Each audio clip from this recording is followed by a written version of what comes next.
नमस्कार दर्शकों, आइए हम आपका स्वागत करते हैं हमारे इस YouTube चैनल पर। दोस्तों, आज हम आपके सामने एक नया वीडियो लेकर के आ रहे हैं जो कि ज्योतिष के अंदर एक बहुत अहमियत रखता है कि ग्रहों के दुष्प्रभाव को कम करने की क्या साधन है। दोस्तों, हमने यहाँ पर साधन शब्द का इस्तेमाल किया क्योंकि साधन का मतलब है कि वो तरीके जिससे हम ग्रहों के दुष्प्रभाव को कम कर सकते हैं। या हम उपाय की बात नहीं कर रहे दोस्तों। उपाय का मतलब तो हुआ कि भाई इस ग्रह के संदर्भ में आप यदि ये उपाय करेंगे तो इस ग्रह दोष की शांति होगी या ये इस ग्रह दोष से आप मुक्त हो जाएंगे। दोस्तों, यहां मैं आपको सबसे महत्वपूर्ण चीज ये बताने जा रहा हूं कि ग्रह दोष आखिर किस तरह से हमारे ऊपर लागू होते हैं और उनका उपाय किस तरीके से किया जाना चाहिए। जरूरी नहीं है कि एक ग्रह के उपाय किसी एक व्यक्ति के लिए सुटेबल है तो दूसरे व्यक्ति के लिए भी वो सुटेबल होंगे। ये बहुत ही महत्वपूर्ण चीज है दोस्तों कि जब भी हम अपने ग्रहों के कोई उपाय करें तो वो कुंडली के अनुसार हो, ग्रहों की महादशा अंतरदशा के आधार पर हो। उस कुंडली, जिसकी भी कुंडली है, उस कुंडली के आधार पर हमें यह देखना होता है कि उस व्यक्ति की आयु क्या है, वो स्त्री की कुंडली है या पुरुष की कुंडली है, धरती के किस भूभाग पर वो रहता है। इन सभी बातों को गौर करने के पश्चात ही उस व्यक्ति को उस कुंडली के संदर्भ में कुछ उपाय बताए जाते हैं। दोस्तों, यहां मैं आपसे जो चीज डिस्कस कर रहा हूं कि ग्रहों के दुष्प्रभाव को कम करने के साधन।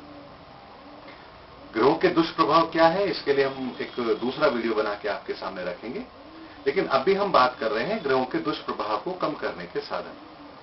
दोस्तों, जैसा मैंने अपने पुराने वीडियो में, पिछले वीडियो में मैंने आपको बताया कि एस्ट्रोलॉजी कोई आज से या कुछ समय पहले से चली आ रही कोई व्यवस्था नहीं है।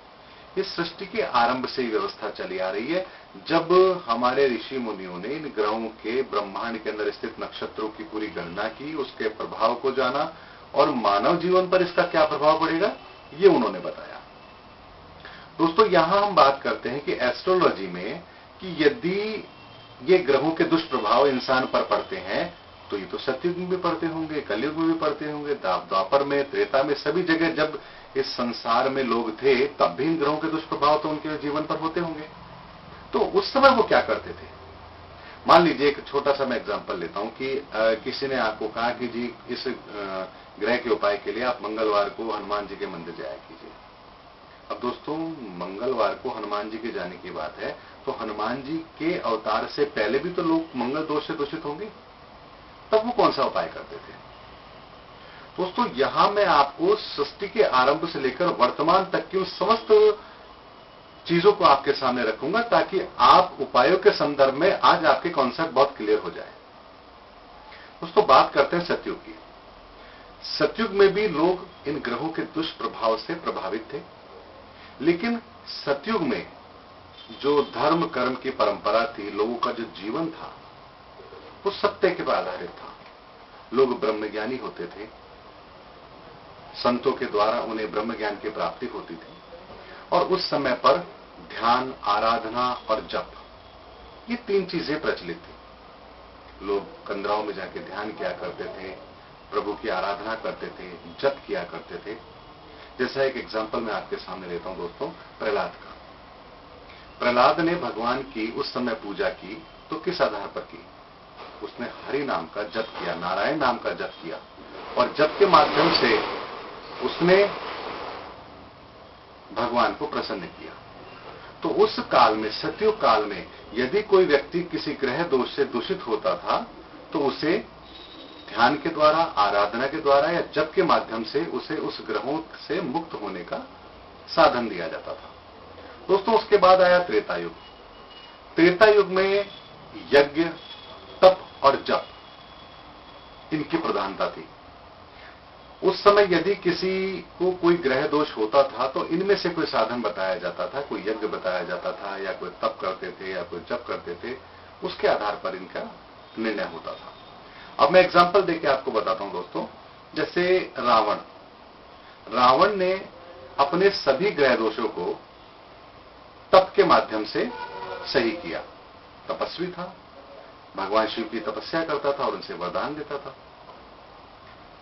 दशरथ जी ने अपनी समस्या का समाधान कैसे किया? दशरथ जी ने यज्ञ के द्वारा अपनी समस्या का समाधान किया। जैसा आप जानते हैं दोस्तों कि दशरथ जी के पुत्र नहीं थे, संतान नहीं थी, तो उन्होंने संतों से, ऋषियों से इस विषय में चर्चा की। तो उन्हें एक सुझाव दिया गया कि राजन, यदि आप पुत्र कामेष्टि यज्ञ करें तो आपको पुत्र की प्राप्ति हो सकती है। यानी यज्ञ के द्वारा उन्हें अपनी ज्योतिषीय समस्या का समाधान मिला। अब बात करते हैं विभीषण की।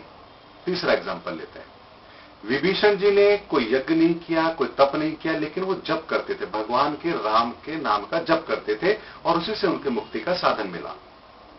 तो दोस्तों, त्रेता युग में ये 3 साधन थे जिसके द्वारा व्यक्ति अपनी ज्योतिषीय परेशानियां, जो ग्रहों की परेशानियां होती थी, उससे अपने आप को मुक्त कर लिया करता था। फिर दोस्तों समय आया द्वापर का। द्वापर में दोस्तों ज्ञान, योग और दान के द्वारा इन समस्याओं का समाधान निकाला गया। कैसे? कर्ण दानवीर कहलाया। बर्बरिक, जिसे हम खाटू श्याम जी के नाम से जानते हैं, राजस्थान में जो बहुत प्रसिद्ध जगह है जहां पर देश विदेश के बहुत से भक्त वहां आते हैं, उनके संदर्भ में आप देखिए। और अर्जुन को लिखिए। अर्जुन ने भगवान श्री कृष्ण से उस योग विद्या को प्राप्त किया, उस ज्ञान को प्राप्त किया जिसके द्वारा उसका कल्याण हुआ। यानी कि द्वापर के अंदर दान के द्वारा अपने ग्रहों की शांति का उपाय किया जाता था, ज्ञान के द्वारा और योग के द्वारा। अब दोस्तों बात आती है, फिर कलयुग का समय आया। अब कलयुग के समय में किसी को कहा जाए कि जी आप ध्यान करो, यज्ञ करो, तप करो, तो दोस्तों ना तो आज वैसे कोई विद्वान रहे हैं जो यज्ञ की संपूर्ण विधि को जानते हैं, और जानते तो बहुत कम लोग जानते हैं, और जो कम लोग जानते हैं तो वो संसार के समस्त लोगों के दुखों का निवारण अकेले कैसे कर सकते हैं।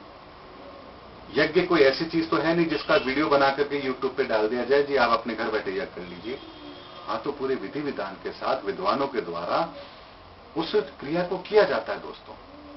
तो कलयुग के अंदर ये चीज संभव नहीं थी, इसीलिए कलयुग में जो भी हमारे ऋषि मुनि हुए, जो भी विद्वान हुए, उन्होंने कलयुग के आरंभ में कुछ प्रथाएं ऐसी चलाई जिससे कि इन ग्रहों दोष का निवारण किया जा सके, जिसमें व्रत, उपवास और इष्ट पूजा, इन 3 को उन्होंने अहमियत दी कि यदि आप किसी ग्रह के दोष से दूषित हैं तो आप व्रत कीजिए।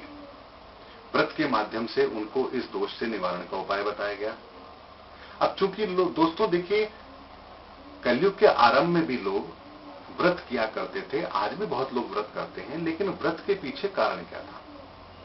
व्रत का मतलब होता है निर्णय लेना, व्रत धारण करना। भूखे रहने से मतलब नहीं है दोस्तों। यहां व्रत का मतलब होता है धारण करना, निर्णय लेना कि आज आपने मंगलवार का व्रत करना है। यानी कि मंगलवार का व्रत का मतलब, और मंगलवार के दिन हम इष्ट के रूप में हनुमान जी को मानते हैं। हनुमान जी के जीवन में एक खासियत थी हनुमान जी के जीवन की कि वो दृढ़ थे, किसी भी काम को करने के लिए हमेशा तत्पर, दृढ़ता, शौर्य, पराक्रम। तो यहां पर जिस व्यक्ति का मंगल खराब होता है उसका तो भाई व्रत करो। व्रत का मतलब है आप भी अपने जीवन में हनुमान जी के समान छोटे छोटे अपने निर्णय लेना सीखें, उन पर अटल रहना सीखें और दृढ़ता के साथ उसको करना सीखें। ये व्रत का विधान था। अब ये कहा जाता है कि फिर भोजन क्यों छोड़ा? भोजन के इसलिए कहा गया दोस्तों कि जब व्यक्ति सुबह, दोपहर, शाम जो उसके भोजन की व्यवस्था है वो रहती है तो उससे आलस्य का भाव आता है, और यदि व्यक्ति अल्प भोजन करता है तो उससे उसके शरीर में स्फूर्ति रहती है और उस व्यक्ति का ध्यान उस चीज की ओर केंद्रित होता है जिसके लिए उसने वो व्रत रखा। तो यहां पर व्रत का महत्व ये था। अब बात आती है इष्ट पूजा कि फिर देखिए कि कलयुग के आरंभ में बहुत से लोग थे जिन्होंने अपने इष्ट की उपासना के द्वारा अपने ग्रह दोषों का निवारण किया। ये पूर्व काल की बात बता रहा हूं दोस्तों। लेकिन कलयुग के 5117 वर्ष व्यतीत होने के बाद क्या आज वो व्रत, उपवास, इष्ट पूजा उतनी प्रासंगिक है? क्या उसका इतना रिजल्ट मिलता है? हजारों लोग कोई ना कोई व्रत करते हैं, क्या उन व्रत से उनको अपने दोषों का समाधान मिला? दोस्तों, ये विचारणीय विषय है। यदि मान लीजिए किसी दवा को लेने से व्यक्ति ठीक हो रहे थे, लेकिन कुछ समय बाद उस दवा का असर कम हो गया, तो क्या हमारा यह फर्ज है कि हम उसी दवा को लेते रहें? देखिए जी, इतिहास में तो बहुत लोग ठीक हुए थे, तो आप भी ठीक हो जाएंगे। अगर यदि उसका प्रभाव कम होता है, क्षीण होता है या परिवर्तित होता है, तो दोस्तों यहां पर हमें चाहिए कि हम उस नवीन विधि को अपनाएं, जिसकी वजह से जो हमारे दोष हैं वो दूर हो सके, उसका हमें लाभ मिल सके। अब जैसे मैं एक एग्जांपल आपके सामने लेता हूं। आज से 100 वर्ष पहले यदि किसी को हिंदुस्तान पर शासन करना होता तो वो क्या करता? अपनी सेना लेता, आता और हिंदुस्तान के जो राजा थे, जो भी जिस राज्य पे भी आक्रमण करता उसको हराता और उसका राज्य हो जाता। लेकिन यदि आज किसी को हिंदुस्तान पर शासन करना हो तो क्या ये प्रथा चलेगी? ये तरीका चलेगा? आज यदि किसी को हिंदुस्तान पर शासन करना, हिंदुस्तान का मुखिया बनना है, तो उसे चुनाव लड़ना होगा, चुनाव जीतना होगा, लोकसभा के अंदर अपनी पार्टी के साथ बहुमत में आना होगा, फिर जाकर के वो हिंदुस्तान का सर्वेसर्वा या मुखिया बनने का उत्तराधिकारी होता है। तो दोस्तों, स्थान वही है लेकिन प्रक्रिया बदल गई। क्यों? कि मनुष्य को कर्म करने की स्वतंत्रता ईश्वर ने दी है। व्यक्ति कर्म करने के लिए स्वतंत्र है, और इसीलिए कहा गया कि जब व्यक्ति कर्म करता है, शुभ या अशुभ, मैं इस विषय पर चर्चा नहीं कर रहा दोस्तों, लेकिन जब भी मनुष्य कर्म करता है, उस कर्म के आधार पर उसे कुछ परिणाम प्राप्त होते हैं, और वो परिणाम उसके भविष्य की नींव रखते हैं। जैसे विश्व के अंदर राजाओं के प्रति असंतोष पैदा हुआ तो डेमोक्रेसी आई, और संपूर्ण विश्व में वो डेमोक्रेसी आ गई। तो आज यदि किसी कुंडली में राजयोग है तो इसका मतलब क्या हुआ? वो राजा बनेगा।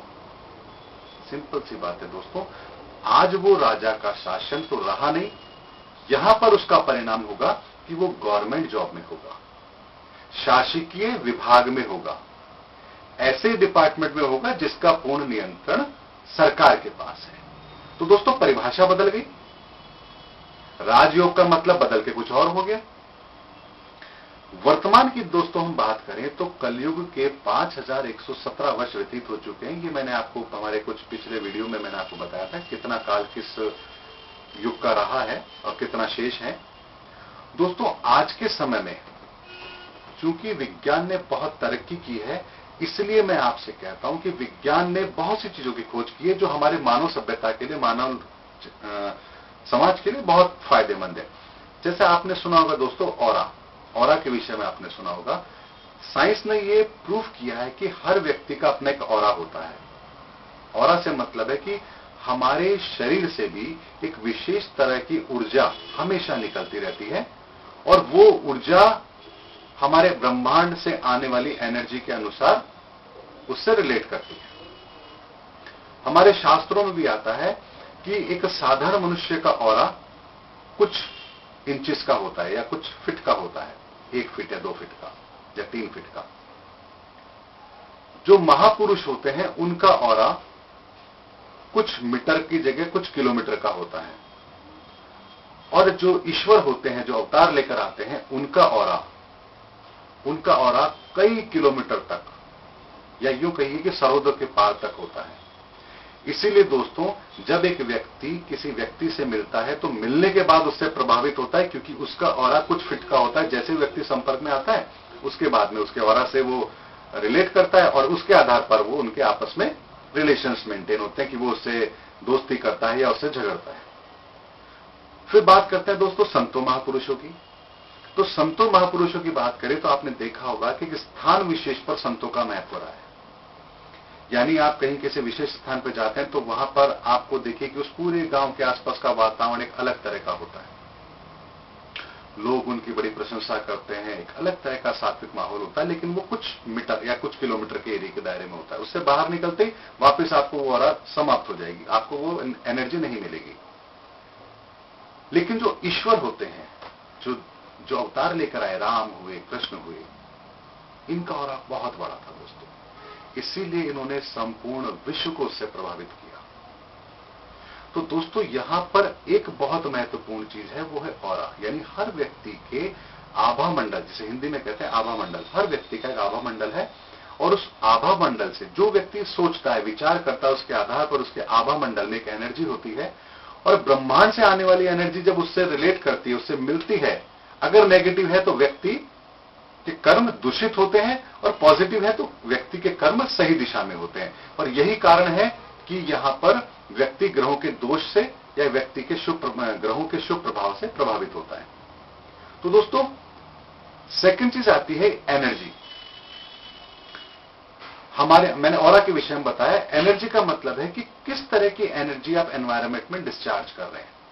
एक व्यक्ति जब पॉजिटिव सोचता है तो वो सिर्फ खुद को ही लाभ नहीं पहुंचाता, अपने आसपास के माहौल में जो लोग रहते हैं उनको भी वो एक पॉजिटिव एनर्जी देता है। अब दोस्तों आज के वर्तमान परिदृश्य में यदि किसी को यह कहा जाए कि आपके इस ग्रह दोष की वजह से जाइए आप तपस्या कीजिए, तो क्या दोस्तों उसके लिए संभव है? या उससे कहा जाए कि जी आप ये दान कीजिए, जैसा हमारे शास्त्रों में आता है स्वर्ण दान, अन्न दान, गौ दान। आज तो गाय भी 50-60 हजार की आती है, सोना भी जो है 30,000 रुपए के आसपास है। तो दोस्तों ये तो दान भी व्यक्ति की सीमा से बाहर की चीज हो गई। तो दोस्तों यहां पर वर्तमान में बहुत से ऐसे एस्ट्रोलॉजर रहे हैं जिन्होंने प्रेजेंट को ध्यान में रखकर बहुत से नए उपाय इजाद किए रिसर्च के आधार पर, और लोगों पर जब वो प्रयोग हुए, लोगों को उसके रिजल्ट मिले और फिर बहुतायत में प्रचार उनका हुआ। जैसा आपने लाल किताब के विषय में सुना होगा, और भी बहुत सारी चीजें हैं, मैं उसके संदर्भ में ज्यादा डिटेल में नहीं जाता, मैं आपको बेसिक बताना चाहता हूं दोस्तों। तो यहां पर कलयुग के अंदर सबसे ज्यादा प्रभावशाली उपाय फिर क्या रहा? हम एनर्जी और ऑरा की बात करते हैं, तो आज ना ही तो व्यक्ति के पास इतना धन है कि वो दान कर पाए, और यदि आप मान लीजिए 2-5 रुपए का दान कर भी देते हैं तो उससे क्या आप ग्रह दोष का निवारण कर लेंगे? और दोस्तों उससे पहले मैं आपसे एक चीज और आपको बताना चाहता हूं। जब हम किसी की कुंडली देखते हैं तो अक्सर ये बात आप सुनते होंगे कि जी ये ग्रह तो आपका खराब है, ये ग्रह आपका अच्छा है। दोस्तों क्या ब्रह्मांड में 2 सूर्य हैं, एक अच्छा और एक खराब? कि किसी कुंडली में अच्छा सूर्य है, किसी कुंडली में खराब सूर्य है? दोस्तों सूर्य तो एक ही है। सूर्य के खराब होने का, सूर्य के अच्छे होने का फिर यहां लॉजिक क्या है? दोस्तों जिस वक्त इंसान इस धरती पर जन्म लेता है उसके आधार पर उस व्यक्ति के शरीर के अंदर क्षमताओं का निर्धारण हो जाता है। सूर्य कितने डिग्री आकाश के किस स्थिति में था, उसके हिसाब से सूर्य की एनर्जी उसको कितनी मिलनी चाहिए वो उसको मिली। शुक्र की कितनी मिलनी चाहिए वो मिली, मंगल की कितनी मिलनी चाहिए वो मिली। जहां ग्रहों की जो स्थिति थी उसके आधार पर कितनी एनर्जी उस व्यक्ति को मिलनी चाहिए थी, जन्म के आधार पर यह तय हो गया। अब यदि मान लीजिए किसी को सूर्य की एनर्जी कम मिली, इसका मतलब है, कम से मतलब हुआ दोस्तों कि उसकी कुंडली के अंदर सूर्य किसी ऐसे स्थान पर है जहां से उसको उसके पूर्ण फल प्राप्त नहीं होंगे, या सूर्य से आने वाली जो ऊर्जा है वो दूषित है, जिसकी वजह से हमने कहा भी नीच का सूर्य, यानी वो दूषित एनर्जी है, वहां से प्रॉपर उसको वो एनर्जी नहीं मिल रही। तो दोस्तों जब यहां किसी को कहा गया कि आपका सूर्य नीच का है, इसका मतलब है कि सूर्य से मिलने वाली एनर्जी जब उस व्यक्ति के आभा मंडल से टकराएगी, आभा मंडल में आएगी, तो वो व्यक्ति अपने आप को असहज महसूस करेगा। जैसे कहते हैं कि सूर्य की महादशा शुरू के वैसे भी तो आपका समय बहुत खराब जाएगा। खराब से मतलब क्या? उस व्यक्ति के निर्णय ऐसे होने लगेंगे जो उसको नुकसान देंगे। घर में झगड़ा होना शुरू हो गया। मैं ये नहीं कह रहा कि ऐसा ही होता है, जहां भी सूर्य उसका बैठा वो उससे संबंधित रिजल्ट उसको मिलने लगेंगे। मान लीजिए वो 2nd हाउस में बैठा है तो परिवार से संबंधित नुकसान उसको देगा। 7th हाउस में है तो पत्नी से उसकी अनबन शुरू हो जाएगी। 5th हाउस में तो संतान से समस्या उसको शुरू हो जाएगी, और 9th हाउस में है तो पिता से और भाग्य से संदर्भ में उसको नुकसान प्राप्त होने लग जाएगा। तो दोस्तों यहां इसका मतलब क्या हुआ कि आपका आभा मंडल सूर्य से आने वाली एनर्जी को संभाल नहीं पाता, उससे रिलेट नहीं कर पाता, जिसकी वजह से आपको प्रॉब्लम होती है। इसको मैं सेकंड एक एग्जांपल से आपको समझाता हूं दोस्तों। मान लीजिए टेम्परेचर है -5 डिग्री और आपको कहा जाए कि आप जो है शर्ट में बैठ जाइए, क्या आप कंफर्टेबली वहां बैठ पाएंगे? क्योंकि आप एनवायरनमेंट के टेम्परेचर के हिसाब से आपको वो जो एनर्जी हीट चाहिए, गर्मी चाहिए, वो वहां स्थान पर उपलब्ध नहीं है। तो आप क्या करेंगे? आप ठंड से ठिठुरने लगेंगे। यानी आपका शरीर बाहर के वातावरण से रिलेट नहीं कर पा रहा। वहीं अगर मान लीजिए कोई हीटर की व्यवस्था कर दी जाए या आपको कुछ गर्म कपड़े दे दिए जाए, तो आप अपने आप को कंफर्टेबल महसूस करेंगे। क्योंकि बाहर की एनर्जी जो टेम्परेचर है उसको बढ़ाना तो इंसान के हाथ में नहीं है। अगर मान लीजिए बाहर -4 डिग्री टेम्परेचर है, तो क्या इस संसार के किसी व्यक्ति में इतना सामर्थ्य है कि उस टेम्परेचर को बढ़ा के 12 डिग्री 18 डिग्री कर दे? लेकिन दोस्तों, यदि वहां हीटर की व्यवस्था कर दी जाए या उसको गर्म कपड़े उपलब्ध करा दी जाए, तो वो व्यक्ति अपने आप को सर्दी से बचा सकता है। यही एक उपायों की परिभाषा है दोस्तों। जो कमी ब्रह्मांड की एनर्जी की वजह से आपको मिली है, उस कमी की पूर्ति को कर देना, यही उपाय है दोस्तों। मैं एक आपके सामने एक सेकंड एग्जांपल और लेता हूं। मान लीजिए कि आपके अंदर बुद्ध की एनर्जी की कमी है या बुद्ध नेगेटिव रिजल्ट दे रहा है, तब आप क्या करेंगे? आप उस जगह पर जाएंगे जहां पर कि बुद्ध की पॉजिटिव एनर्जी मौजूद है। कहने का मतलब, मान लीजिए आपको कोई चीज नहीं आती, तो या तो आप उस समस्या से जूझते रहिए या आप उस चीज को धीरे धीरे करना सीख लीजिए ताकि आप अपनी समस्या का समाधान स्वयं निकाल सके। मान लीजिए आपको इंग्लिश लैंग्वेज नहीं आती, अब आप कहीं बैठे हुए इंग्लिश लैंग्वेज यूज हो रही है, आपने कहा कि मेरे को तो समझ नहीं आती। आप अपने को शाय फील कर रहे हैं, गिल्टी फील कर रहे हैं। अब इसका या तो एक तरीका है कि आप ये भुगतते रहें, ऐसे ही करते रहें, या यदि आप थोड़ा अभ्यास करें और इंग्लिश की प्रैक्टिस करें, तो थोड़े समय बाद आप उस चीज को बोलने लग जाएंगे, समझने लग जाएंगे। दोस्तों, यही सेकंड उपाय ग्रहों के साथ होता है। इस ब्रह्मांड के अंदर बुद्ध की एनर्जी आपको मिल रही है और यही एनर्जी दोस्तों दो चीज है। यही एनर्जी रत्नों के रूप में हमें मिली है और यही एनर्जी देवताओं के रूप में मंदिरों में हमें मिली है। अब बात आती है कि हम किसका प्रयोग कब करें और कैसे करें। मान लीजिए किसी का बुद्ध खराब है। बुद्ध खराब है मतलब बुद्ध की एनर्जी उस व्यक्ति को बर्दाश्त नहीं हो पाती है, वो नहीं ले पाता, नहीं सहन कर पाता। अब यहां पर मान लीजिए उस व्यक्ति को रत्न पहना दिया जाए तो क्या होगा? बहुत से लोग ये गलत विद्या का इस्तेमाल करते हैं दोस्तों।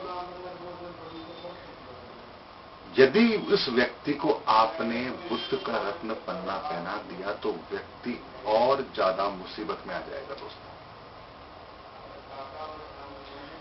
व्यक्ति को रत्न सिर्फ तभी पहनाना चाहिए जब उस ग्रह की पोजीशन आपकी कुंडली में अच्छी है लेकिन बल कम है, या आपको उसके शुभ फल प्राप्त नहीं हो पा रहे हैं किसी कारण से, बल की वजह से, किसी और कारण से, तब जाकर के निर्धारित किया जाता है कि इस व्यक्ति को ये रत्न पहनाया जाना चाहिए, नहीं पहनाया जाना चाहिए। बहुत से लोग इस ज्ञान के अभाव की वजह से व्यक्ति को महादशा में, बुद्ध की महादशा चल रही है, उसको रत्न पहना देते हैं पन्ने, चाहे वो पॉजिटिव दशा हो या नेगेटिव दशा हो। दोस्तों, ऐसा कभी नहीं होना चाहिए।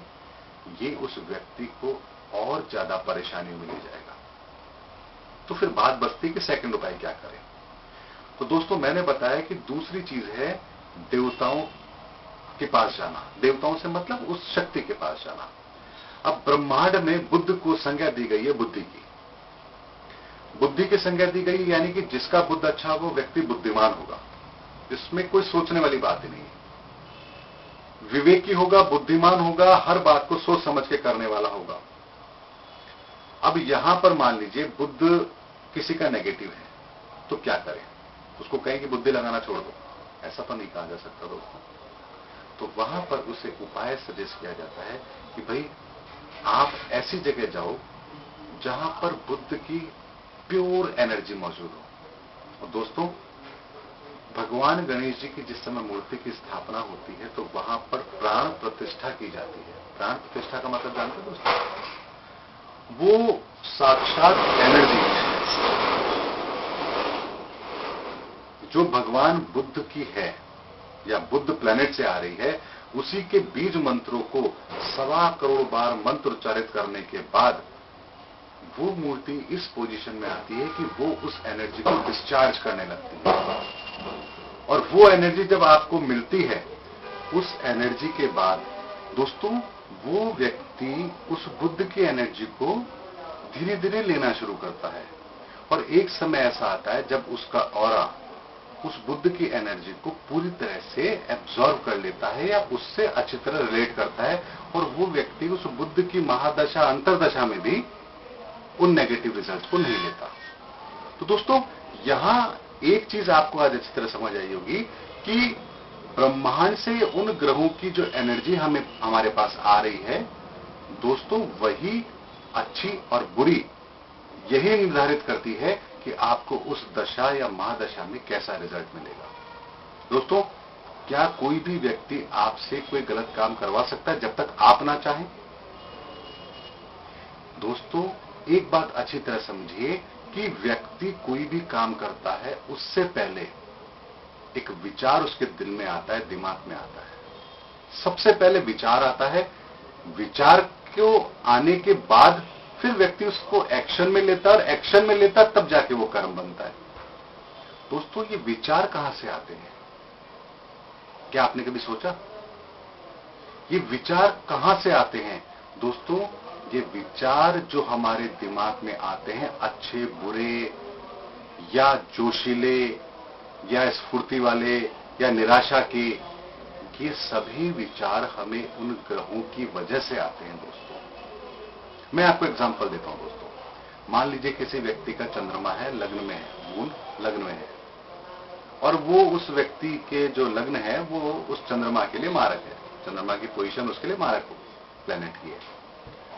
दोस्तों उस व्यक्ति के दिमाग में हमेशा उथल पुथल लगी रहेगी, कभी चैन से नहीं बैठ सकता, रात को भी नींद पूरी नहीं आती होगी, न जाने कहां कहां के फालतू विचार उसके दिमाग पर चलते रहते होंगे। ये कहां से आ रहे हैं?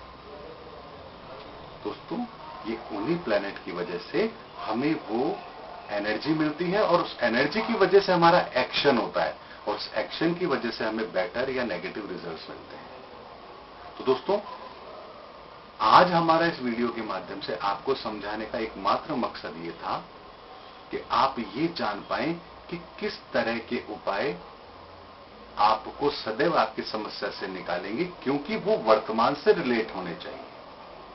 अब जैसे बहुत सारे छोटे मोटे दान के भी उपाय होते हैं, मैं एक आगामी वीडियो इसी सब्जेक्ट पर लेके आऊंगा जिसमें मैं आपको उन उपायों के पीछे का रहस्य भी बताऊंगा। चाहे वो शनिवार को पीपल के पेड़ में दीपक जलाने का हो, या केले के पेड़ में पानी देने का हो, या पक्षियों को दाना डालने का हो, या गाय को गुड़ या चारा खिलाने का हो। ऐसे तमाम उपाय जो दोस्तों आप करते आ रहे हैं, लेकिन आपको नहीं पता क्यों कर रहे हैं, करने का फायदा क्या मिल रहा है, क्या मिलेगा, क्यों करना चाहिए, सूर्य को जल अर्पित कर रहे हैं, इस पर तो हम वीडियो बना के डाल चुके हैं, लेकिन बहुत से ऐसे उपाय हैं जिन पर अभी हमें वीडियो बनाने हैं। तो दोस्तों हम उन सब्जेक्ट पर भी वीडियो बनाएंगे, आपके सामने लेकर आएंगे। हमारा अगला वीडियो दोस्तों हम 7 जनवरी ठीक शाम को 8 बजे लेकर आएंगे, और एक नई जानकारी के साथ। अगर आपको हमारी जानकारी अच्छी लगी है तो हमारे चैनल को सब्सक्राइब कीजिए, और कमेंट्स बॉक्स में हमें अपने अच्छे या जैसे भी आपके हमारे व्यूज हैं आप हमें लिखें। तब तक के लिए नमस्कार।